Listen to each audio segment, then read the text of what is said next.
오늘은 요한복음 3장 22절에서 36절까지를 함께 살펴보겠습니다. 이 시간 성령께서 우리 각 사람에게 임하셔서 하나님의 은총과 말씀의 권능을 깊이 체험하도록 하여 주실 것을 믿습니다. 22절에서 24절까지 함께 읽겠습니다. 이후에 예수께서 제 아들과 유대 땅으로 가서 거기 함께 유하시며 세례를 주시더라. 요한도 살렘 가까운 에논에서 세례를 주니 거기 물들이 많음이라 사람들이 와서 세례를 받더라. 요한이 아직 옥에 갇히지 아니하였더라. 유대 땅은 팔레스틴 남부 전 지역을 가리키지만 여기서는 예루살렘과 구분되는 유대의 시골 지역을 의미하는 것 같습니다. 예수께서 이곳으로 가신 이유는 제 아들을 가르치시고 많은 사람들에게 복음을 전하시기 위해서입니다. 예수께서 제 아들과 함께 그곳에 머물러 계시면서 찾아오는 사람들을 가르치시며 세례를 주셨습니다. 예수께서 직접 세례를 주신 것이 아니고 제 아들이 세례를 주었습니다. 4장 2절에 기록되기를 예수께서 친히 세례를 주신 것이 아니요 제 아들이 준 것이라 하였습니다. 세례 요한이 회개의 세례를 베풀었는데 그와 같은 세례였을 것입니다. 예수님이 등장하여 활동을 시작한 그 시점에도 세례 요한은 여전히 세례 주는 일을 하였습니다. 마치 해가 서산으로 넘어가면서 마지막 수양빛을 비춘 것과 같았습니다. 그러나 세례 요한은 얼마 있지 않아서 감옥에 갇히게 되고 그의 삶을 마감하게 됩니다. 요한이 세례를 주는 장소가 살렘 가까운 에논이라고 명시되었으나 지금으로는 어딘지 확실치 않습니다. 교회가 설립된 이후로 교회에서 행하는 세례 의식은 요한의 세례와 다른 종류입니다. 그래도 이는 왜 세례를 받아야 하는지 그 의미가 무엇인가를 설명해 드리겠습니다. 부활하신 예수께서 승천하시기 전에 저희들에게 세례에 관하여 분부하신 말씀이 있습니다. 하늘과 땅의 모든 권세를 내게 주셨으니 그러므로 너희는 가서 모든 족속으로 제자를 삼아 아버지와 아들과 성령의 이름으로 세례를 주고 내가 네게 분부한 모든 것을 가르쳐 지키게 하라. 볼지어다 내가 성 끝날까지 너희와 항상 함께 있으리라. 세례라고 번역된 헬라어 밥티조는 본래 담그다는 뜻의 밥토에서 유래한 것입니다. 그러므로 밥티조는 기본적으로 물에 담그다는 의미입니다. 이 낱말은 유대인의 정결의식 가운데 씻다는 의미로도 사용되었습니다. 성경에 세례 받는 장면이 여러 곳에 기록되어 있습니다. 이를 살펴보면 몸을 물에 잠기게 하는 방식이었던 것이 분명합니다. 세례 요한은 요단강에서 사람들에게 세례를 주었습니다. 세례받는 사람은 강으로 들어갔던 것입니다. 에티오피아의 여왕 간다기의 모든 국고를 맡은 내시가 세례받는 장면이 사도행전 8장에 있습니다. 빌립이 입을 열어 이 글에서 시작하여 예수를 가르쳐 복음을 전하니 길 가다가 물 있는 곳에 이르러 내시가 말하되 보라 물이 있으니 내가 세례를 받으면 무슨 거리낌이 있느뇨. 이에 명하여 병들을 머물고 빌립과 내시가 둘 다 물에 내려가 빌립이 세례를 주고 둘이 물에서 올라갈새 주의 영이 빌립을 이끌어 간지라 내시는 흔히 길을 가므로 그를 다시 보지 못하니라. 빌립과 내시 두 사람이 물로 내려갔고 빌립이 내시에게 세례를 준 다음 두 사람이 물에서 올라왔습니다. 이런 내시가 물속에 잠기는 과정이 있었다는 사실을 말해줍니다. 그런데 사도행전 2장에 보면 오순절에 성령 강림을 체험한 제자들이 기도하는 소리를 듣고 모여든 사람들을 향하여 베드로가 외치기를 너희가 회개하여 각각 예수 그리스도의 이름으로 세례를 받고 죄 사함을 얻으라. 그러면 성령을 선물로 받으리니 이 약속은 너희와 너희 자녀와 모든 먼데 사람 곧 주 우리 하나님이 얼마든지 부르시는 자들에게 하신 것이라 하였습니다. 성경에 기록되기를 그 말을 받는 사람들은 세례를 받으며 이날의 제자의 수가 3,000이나 되하더라 하였습니다. 이날 3,000명이라는 사람들에게 세례를 주었으니 몸에 물을 붓는 방식으로 하였을 것으로 추리할 수 있습니다. 하나님의 정의의 교단이나 침례 교단 등은 물에 잠기게 하는 방법으로 세례를 주지만 물을 머리에 약간 뿌리는 방법으로 세례를 주는 교단들도 있습니다. 이런 세례 방식을 간소화한 것입니다. 세례는 세례 받는 사람이 죄악 세상에서 구원받았음을 의미합니다. 성경이 말하는 세상은 하나님을 거역하고 심판받고 멸망받을 자에 거하는 것을 의미합니다. 세례는 세례 받는 자가 물에서 나올 때 그가 세상에 지배되지 않고 구원받게 된 것을 공개적으로 선언하는 것을 의미하게 됩니다. 로마서 6장 3절과 4절에 이렇게 기록되었습니다. 무릇 그래도 예수와 합하여 세례를 받은 우리는 그의 죽으심과 합하여 세례 받은 줄을 알지 못하느냐. 그러므로 우리가 그의 죽으심과 합하여 세례를 받음으로 그와 함께 장사되었나니 이런 아버지의 영광으로 말미암아 그리스도를 죽은 자 가운데서 살리심과 같이 우리로 또한 새 생명 가운데서 행하게 하려 함이니라. 골로새서 2장 12절에는 너희가 세례로 그리스도와 함께 장사한 바 되고 또 죽은 자들 가운데서 그를 일으키신 하나님의 역사를 믿음으로 말미암아 그 안에서 함께 일으켰음을 바라느니라 하였습니다. 여기서 물은 무덤을 의미하고 있습니다. 세례는 세례받은 자가 그리스도와 함께 죽어서 무덤에 장사되는 것을 의미합니다. 매장은 죽은 자에게 행하는 일입니다. 병약하거나 노쇠하여 생명 부지가 어려운 지경에 있는 사람일지라도 아직 살아있는데 그를 매장하려 한다면 이를 단호히 거부할 것입니다. 그리고 그렇게 할 수도 없습니다. 그러므로 죽음은 매장의 전제 조건입니다. 예수를 믿는 사람은 옛사람이 죽고 그래도 예수 안에서 새 생명을 받아 살아난 사람입니다. 세례는 죄인된 자신이 그리스도 안에서 죽었다는 사실과 동시에 그리스도 안에서 의롭게 되고 새 생명을 얻어 살아났음을 공표하는 거룩한 의식입니다. 물세례 받는 데는 남녀노소 인종의 차별이 없습니다. 오순절에 예루살렘으로 모여든 사람들이 베드로의 설교를 듣고 마음에 찔려 베드로와 다른 사도를 향하여 형제들아 우리가 어찌할꼬 하였습니다. 베드로가 대답하기를 너희가 회개하여 각각 예수 그리스도의 이름으로 세례를 받고 죄사함을 얻으라. 그러면 성령을 선물로 받으리니 이 약속은 너희와 너희 자녀와 모든 본대 사람 곧 주 우리 하나님이 얼마든지 부르시는 자들에게 하신 것이라 하였습니다. 너희와 너희 자녀와 모든 본대 사람 곧 주 우리 하나님이 얼마든지 부르시는 자들이라고 하였습니다. 사도행전 8장 12절에는 빌립이 하나님 나라와 및 예수 그리스도의 이름에 관하여 전도함을 저희가 믿고 남녀가 다 세례를 받으니 하였습니다. 누구든지 예수를 믿는 자는 다 세례를 받을 수 있습니다. 오순절에 예루살렘에서 세례받은 사람들은 주로 유대인들입니다. 빌립이 사마리아에서 가서 복음을 전파하니 사마리아 사람들이 믿고 세례를 받았습니다. 베드로 사도가 이방인 백부장 고넬료의 초청을 받고 가서 복음을 전하니 모두 믿게 되었으며 세례를 받았습니다.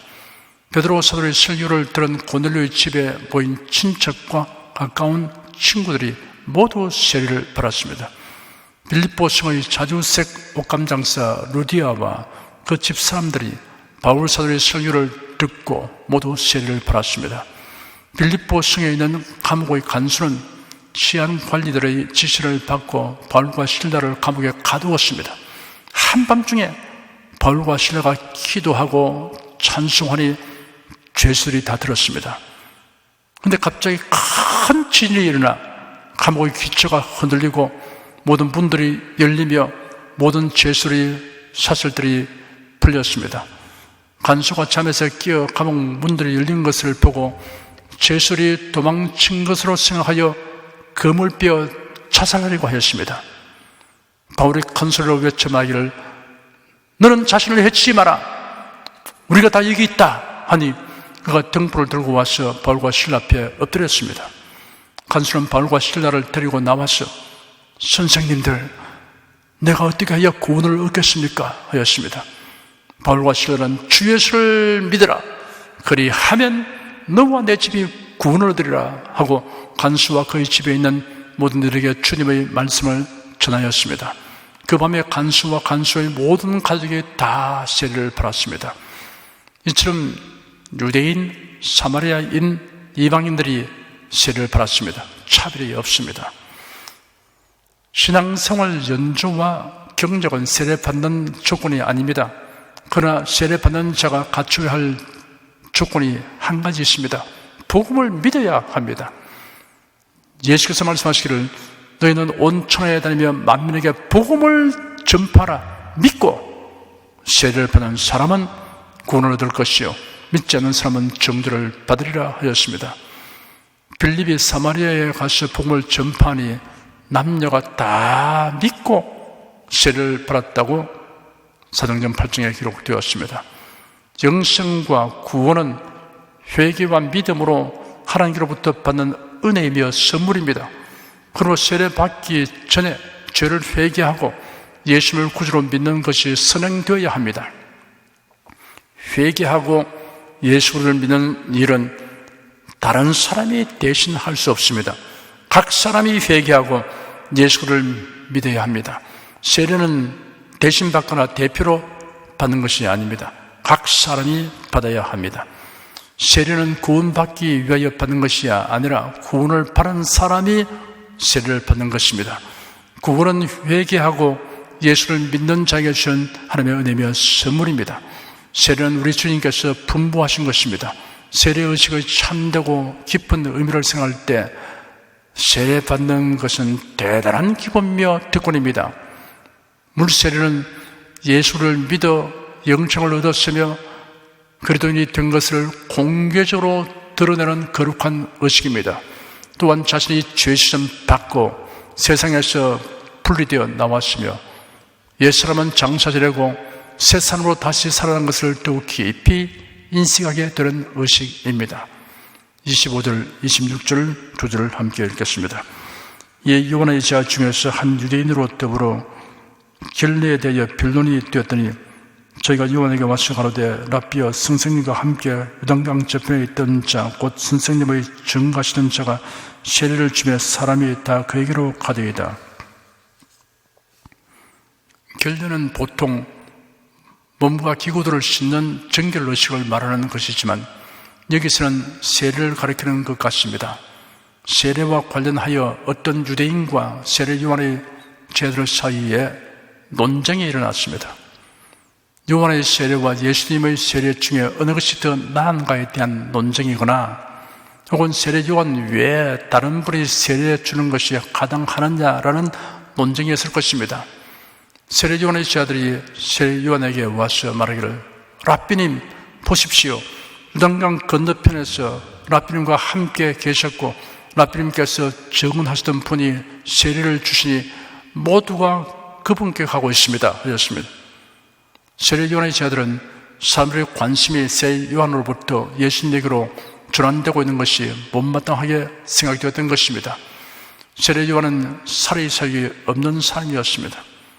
하나님의 뜻을 알면 그 뜻을 쫓아 겸손하게 순종하며 살았습니다. 그런 예수님이 누구이신가를 성령님의 계시를 통해 잘 알고 있었습니다. 사람들에게 예수님을 알리고 예수님을 높이는 일에 전념하지 않고 자기를 알리고 높아지려고 골몰하는 사람은 옳은 신자가 아니며 교회의 참된 지도자가 아닙니다. 27절에서 30절까지 함께 읽겠습니다. 요한이 대답하여 가로되 만일 하늘에서 주신 바 아니면 사람이 아무것도 바랄 수 없느니라. 나의 말한 바 나는 그리스도가 아니요 그의 앞에 보내심을 바란 자라고 한 것을 증거할 자는 너희니라. 신부를 취하는 자는 신랑이라. 서서 신랑의 음성을 듣는 친구가 크게 기뻐하나니 나는 이러한 기쁨이 충만하였노라. 그는 흥하여야 하겠고 나는 쉬어야 하리라 하니라.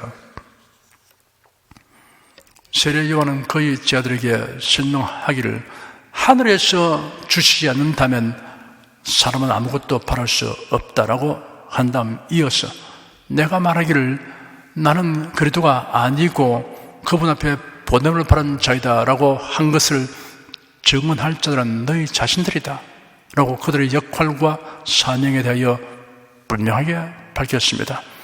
그리고 세례 요한은 제자들에게 유대인 특유의 결혼 잔치와 관련하여 예수님과 자신과 그리스도를 믿는 자의 관계를 그의 제자들에게 설명했습니다.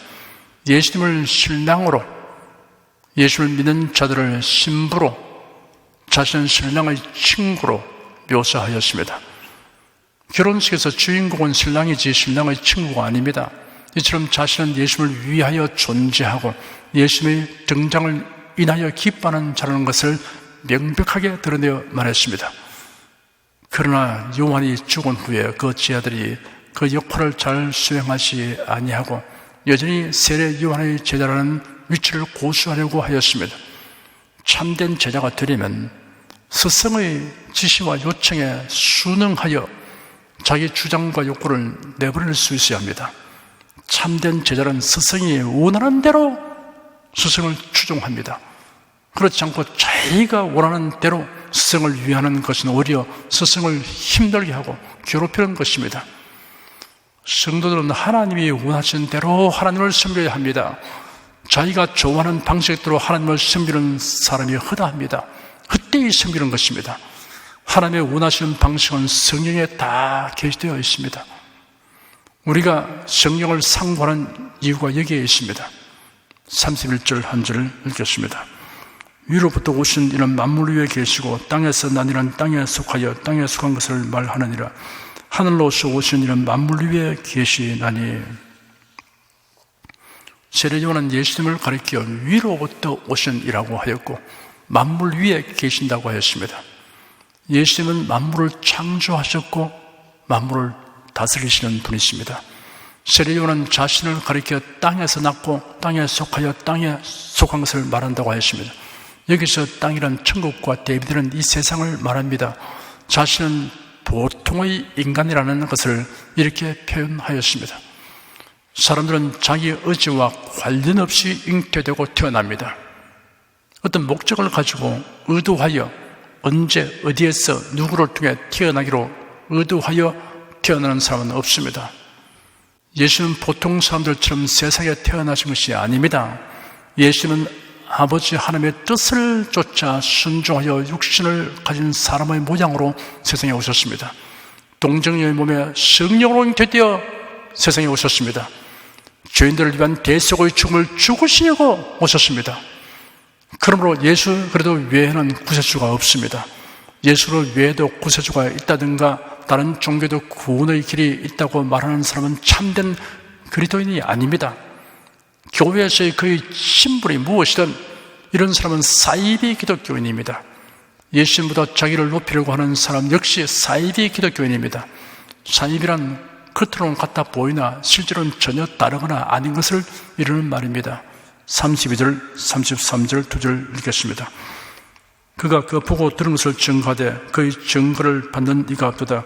그의 증거를 받는 이는 하나님을 참되시다 하여 인쳤느니라. 예수님은 누구에게 배워서 가르치는 분이 아니십니다. 예수님은 하나님의 계획과 심들을 다 알고 있습니다. 예수님은 천지를 지으신 분이십니다. 그러므로 추워도 틀림이 없는 사실을 말씀하십니다.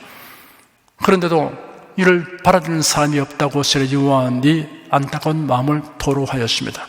그러나 그의 증거를 받는 이는 하나님을 참되시다 하여 인쳤느니라 하였습니다. 예수님의 가르침을 받아들이는 사람은 하나님께서 하신 말씀이 진리임을 믿는다고 확인하고 입증하는 것이 된다는 뜻입니다. 34절 한 절 읽겠습니다. 하나님의 보내신 이는 하나님의 말씀을 하나니 이런 하나님의 성령을 한량없이 주신이니라. 예수님이 하신 말씀은 곧 하나님의 말씀입니다. 예수님은 성령으로 충만한 가운데 말씀하십니다. 예수님의 성령 충만은 우리의 성령 충만과는 구별됩니다. 예수님의 성령 충만은 한량없는 충만입니다. 영원한 충만입니다. 성도들은 예수님을 통하여 성령을 받습니다. 예수께서 말씀하시기를 부활하셨고 아버지께서 내 이름으로 보내실 성령이라고 하였습니다. 오순절 성령 강림으로 성령 충만하게 된 베드로가 군중들에게 외쳐 말하기를 하나님이 오른손으로 예수를 높이시며 그가 약속하신 성령을 아버지께 받았어 너희 보고 듣는 이것을 부어주셨느라 하였습니다. 예수께서 부활하신 후 제자들에게 분부하시기를 예루살렘을 떠나지 말고 너에게 들은 바 아버지의 약속하신 것을 기다리라. 요한은 물로 세를 부르시나 너희는 몇 날에 못 되어 성령으로 세를 받으리라 하였습니다. 예수의 승천하신 지 열흘 후에 예루살렘의 한 집에 모여 성령 강림을 기다리던 120여 명이 모두 성령 충만을 받았습니다. 제자들이 활발하게 복음을 전하여 하루에 3,000명, 5,000명의 새신자가 늘어났습니다. 그러자 유대 종교 지도자들이 극심하게 핍박하였습니다. 사도 베드로와 요한을 붙잡아 위협하고 놓아 죽었습니다.